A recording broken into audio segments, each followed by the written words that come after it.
नमस्कार दोस्तों, दिव्य ज्ञान चैनल में आप सभी का हार्दिक स्वागत है और मैं हूं पंकज राय। आज मैं आप सभी के लिए हिंदी का अभ्यास प्रश्न पत्र संख्या 32वां यानी 32 लेकर के आया हूं।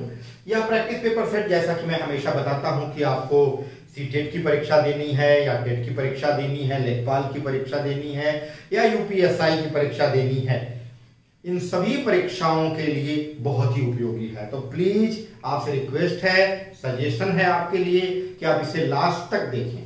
चलिए स्टार्ट करते हैं आज का ये प्रैक्टिस पेपर सेट। पहला प्रश्न है, जहां उपमेय, उपमेय मतलब जिसकी तुलना की जाए या जिसकी उपमा दी जाए, जहां उपमेय में उपमान, उपमान मतलब जिससे दी जाए, तो जहां उपमेय में उपमान की संभावना प्रकट की जाती है वहां डैश है, अलंकार होता है। वहां कौन सा अलंकार होता है? वहां विभावना होता है या श्लेष होता है, अनुप्रास होता है या उत्प्रेक्षा होता है? तो सही उत्तर है वहां उत्प्रेक्षा होता है। जहां उपमेय में उपमान का आरोप यानी संभावना प्रकट की जाती है, आरोप नहीं। अगर आरोप किया जाएगा तो रूपक अलंकार हो जाएगा, संभावना प्रकट की जाती है तो वहां उत्प्रेक्षा अलंकार हो जाएगा। जैसे लोल कपोल झलक कुंडल की यह उपमा कछुलागति, मानहु मकर सुधारस क्रीडति, आप आप अनुरागति। ठीक है, तो लोल कपोल झलक कुंडल की यानी भगवान श्री कृष्ण के कुंडलों की झलक जब उनके गालों पर पड़ती है तो ऐसे लगता है कि मानहु मकर सुधारस क्रीडति, ऐसे लगता है कि मछली किसी अमृत सुधा रस यानी अमृत रस में क्रीडति मतलब खेल खेल रही है या क्रीड़ा कर रही है। तो मानहु, मनहु, मानो, जानो इत्यादि शब्दों का प्रयोग करके अक्सर ये पद लिखे जाते हैं और वहां पर उपमेय में उपमान की संभावना प्रकट की जाती है। दूसरा प्रश्न है, दिए गए विकल्पों में से सही विकल्पों का चयन कर रिक्त स्थानों की पूर्ति करें। क्या है सेंटेंस? भारतीय क्रिकेट टीम को वर्ष 1983 में एक दिवसीय अंतरराष्ट्रीय क्रिकेट डैश में विश्व विजेता का डैश कपिल देव को श्रेय है। अब देख लीजिए, पहला, भारतीय क्रिकेट टीम को वर्ष 1983 में, आप जानते हैं 1983 की घटना कि भारतीय क्रिकेट टीम ने वर्ल्ड कप जीता था। ठीक है, अंतरराष्ट्रीय क्रिकेट में, अंतरराष्ट्रीय क्रिकेट जगत, अगर यहां हम लिख देते हैं में विश्व विजेता बनाने का उल्लेख कपिल देव को है। विश्व विजेता बनाता है आदमी तो उसको श्रेय दिया जाएगा क्या उल्लेख किया जाएगा? अब श्रेय वाली बात तो इसमें भी नहीं है, इसमें भी नहीं है, तो ये दोनों गलत हैं। यहां क्रिकेट प्रतियोगिता में विश्व विजेता बनाने का कार्य कपिल देव को है, कार्य से तो कोई मतलब नहीं है, कार्य कपिल देव को है, तो कार्य वो कर नहीं रहे हैं बल्कि वो कर चुके हैं। तो जब कोई सफलता मिलती है तो किसी को श्रेय दिया जाता है, यहां श्रेय कपिल देव को दिया जाएगा क्योंकि कपिल देव उस समय कप्तान थे। तो सही उत्तर क्या होगा? सही उत्तर होगा विकल्प बी। करके देख लीजिए, श्रृंखला और श्रेय दोनों शब्द को भर करके भारतीय क्रिकेट टीम को वर्ष 1983 में एक दिवसीय अंतरराष्ट्रीय क्रिकेट श्रृंखला में विश्व विजेता बनाने का श्रेय कपिल देव को है, यानी बी विकल्प एकदम सही होगा। आगे आ जाइए, तीसरा, दिए गए विकल्पों में से पुल्लिंग शब्द कौन सा है? पुल्लिंग ढूंढना है। अब देखिए, घाघरा नदी का नाम है, स्त्रीलिंग है, वृष्टि यानी वर्षा स्त्रीलिंग है, रात्रि स्त्रीलिंग है, लेकिन नृप, नृप का मतलब होता है राजा का पर्यायवाची शब्द है, ये पुल्लिंग शब्द है, डी विकल्प सही होगा। चौथा प्रश्न है, जिस शब्द में त्रुटि नहीं है उसका चयन करें। कौन सा शब्द ऐसा है जिसमें त्रुटि नहीं है यानी कि उसकी वर्तनी गलत नहीं है?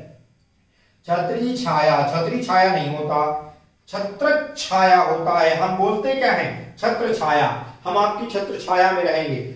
छत्र छाया बोलते समय बीच में हम च का उच्चारण नहीं करते हैं, छत्र छाया कहा जाता है उसको, बीच में च भी आता है और उसकी सही वर्तनी यही है, छत्रो छाया या छतर छाया नहीं होता। पांचवा प्रश्न है, इनमें से कौन सा विकल्प शब्दालंकार का भेद नहीं है? शब्दालंकार में श्लेष आ गया, अनुप्रास आ गया, यमक आ गया, लेकिन रूपक जो है वह अर्थालंकार का उदाहरण है। जब उपमेय में उपमान का आरोप स्थापित किया जाता है तो वहां पर क्या होता है? रूपक अलंकार होता है। तो शब्दालंकार का भेद रूपक नहीं है, रूपक अर्थालंकार का भेद है, डी विकल्प सही होगा। छठवां प्रश्न है, दिए गए विकल्पों में से अपेक्षा का अर्थ कौन सा है? अपेक्षा मतलब उम्मीद, और उपेक्षा मतलब जहां उम्मीद ना हो, जहां हम क्या करते हैं, उपेक्षा करते हैं, नकारते हैं किसी चीज को। तो उपेक्षा का अपोजिट है, अपेक्षा का उल्टा है उपेक्षा।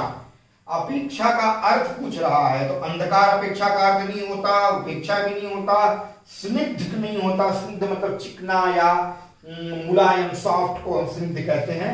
अभिलाषा होता है। अपेक्षा मतलब अभिलाषा, चाह, कामना, मनोरथ, लालसा।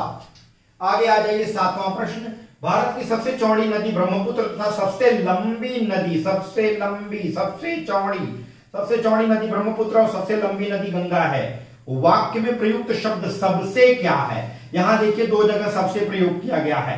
यह सबसे शब्द क्या है? यहां आया है चौड़ी के पहले सबसे, और यहां लंबी के पहले सबसे आया है।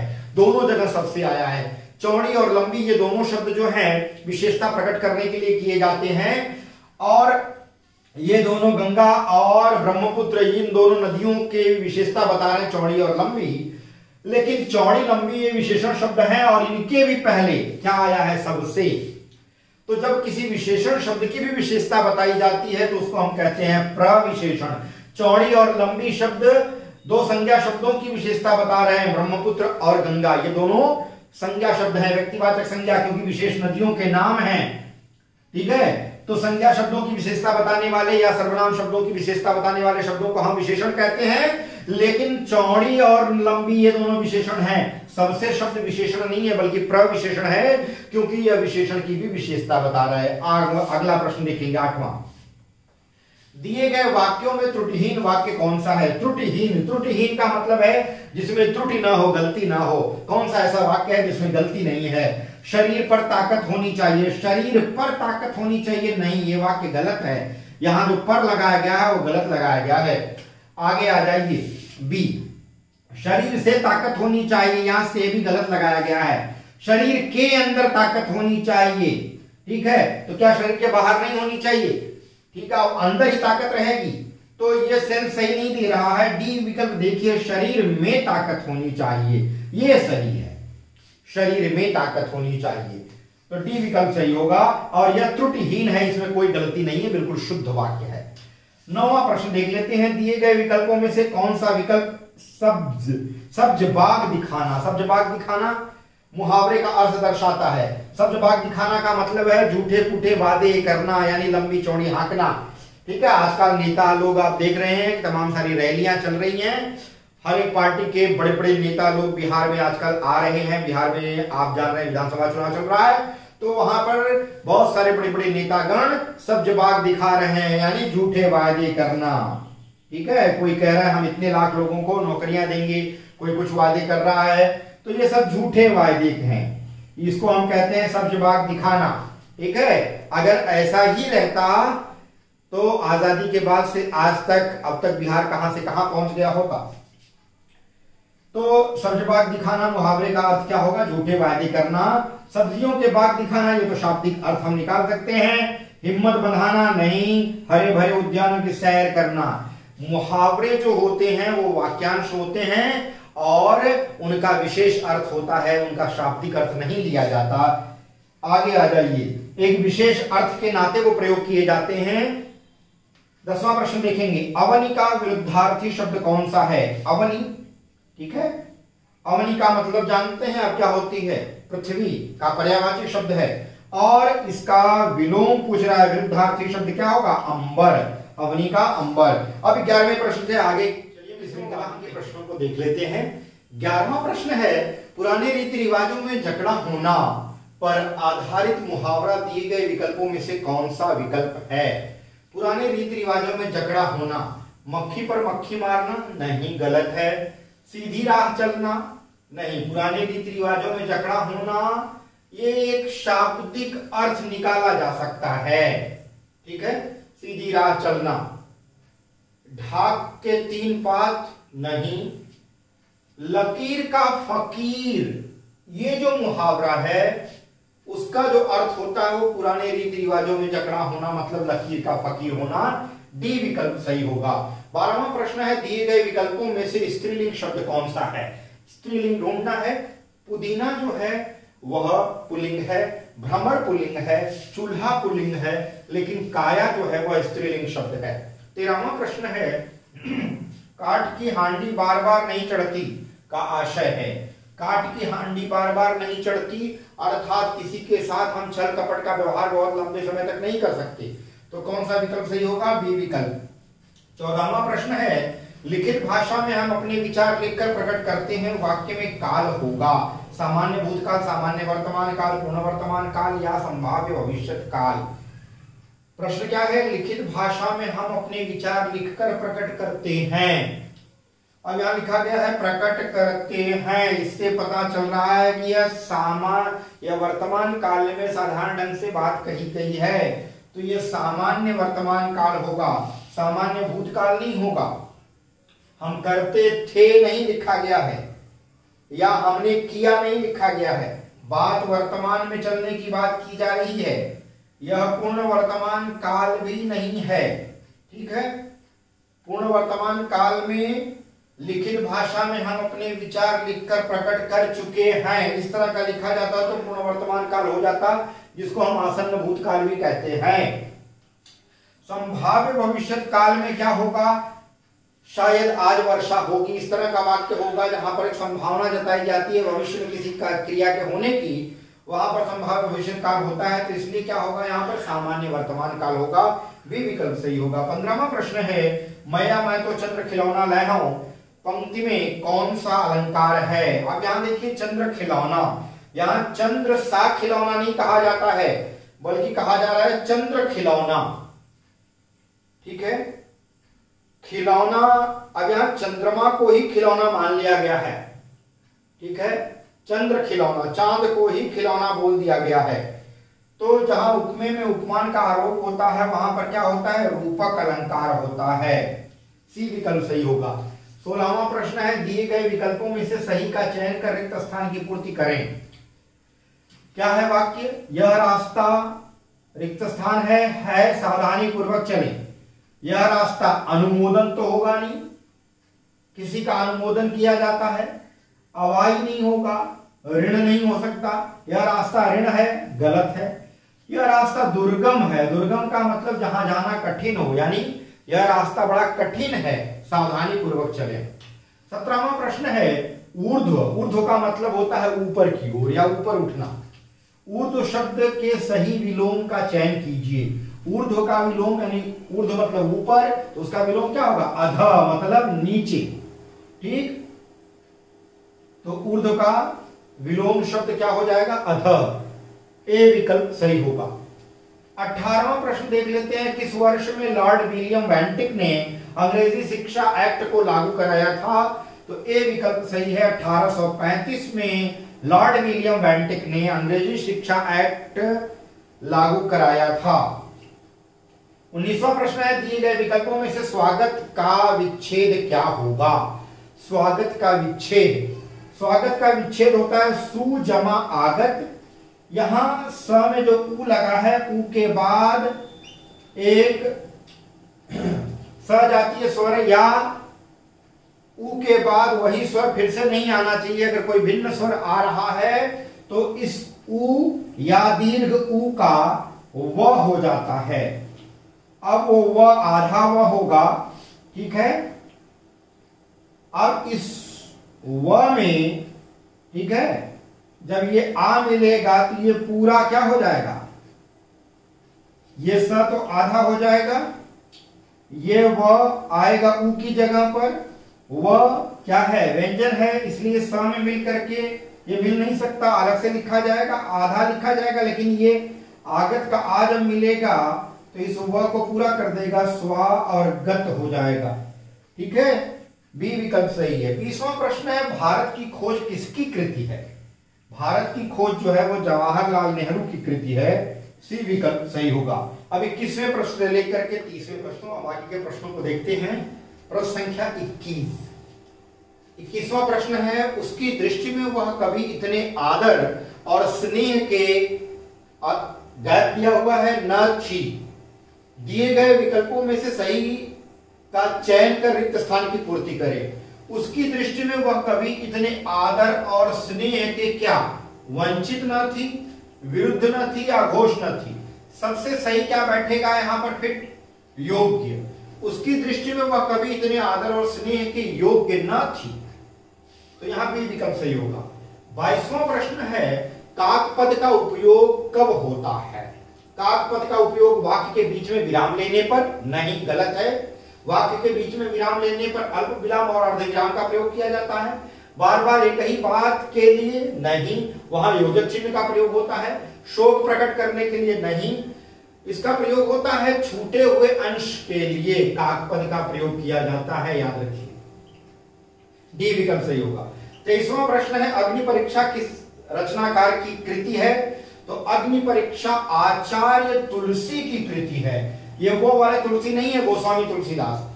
ठीक है, आगे आ जाइए 24वां। यहां लिखा है आधा द जमा अ जमा आधा क जमा आधा मूर्धन्य श जमा अ मिलाकर के क्या बनेगा? तो देखिए, आधा द में अ मिलेगा तो पूरा द बन जाएगा, और आधा क और आधा श के मेल से आधा क में जब पूरा श मिलता है, ये देखिए श है, श में जब अ मिलेगा तो ये श पूरा हो जाएगा, तो आधा क ही रहेगा, क्योंकि इसके बाद अ नहीं आया है या कोई और स्वर नहीं आया है। तो आधे क के बाद जब ये पूरा श मिलेगा तो ये क्ष बन जाता है, क्योंकि आधे क और पूरे श के मेल से ये क्ष बनता है।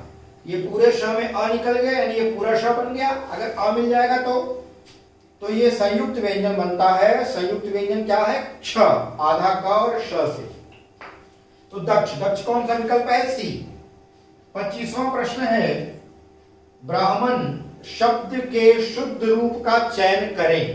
अब यहां वर्तनी दी हुई है 4 तरह की। देखिए यहां लिखा है ब्र आधा ह में म मिला हुआ है, ब्राह्मण, जो कि गलत है। यहां देखिए ब आधा है, पूरा र है, क्योंकि जब इस तरह का पदेन र लगाया जाता है तो इसका मतलब होता है ब आधा है और र पूरा है। जिस भी अक्षर के नीचे इस तरह का र लगता है, इसका मतलब हो जाता है कि ये जो र है वो पूरा र है, और जो अक्षर जिस अक्षर के नीचे लगा हुआ है वो अक्षर आधा है। आपको देखने पे लगेगा कि भाई ये र आधा होना चाहिए और जिस लेटर के नीचे लगा हुआ है वो लेटर आधा होना चाहिए, लेकिन होता उल्टा है, र पूरा होता है। तो अब ये र में आ लगा है तो ब्रा हो गया, ब्रा, आधा ह में म लगा है, ब्राह्मण, ये सही है। यहां क्या है? यहां क्या दिक्कत है? यहां ब्राह्मण न लिखा गया है, बाकी सब सही है लेकिन न लिख दिया गया है, इसलिए ये गलत हो गया। और यहां ब्राह्मण लिखा है, हां नहीं होता, इसलिए ये गलत है। ह आधा पहले आता है और उसमें पूरा म मिला होता है।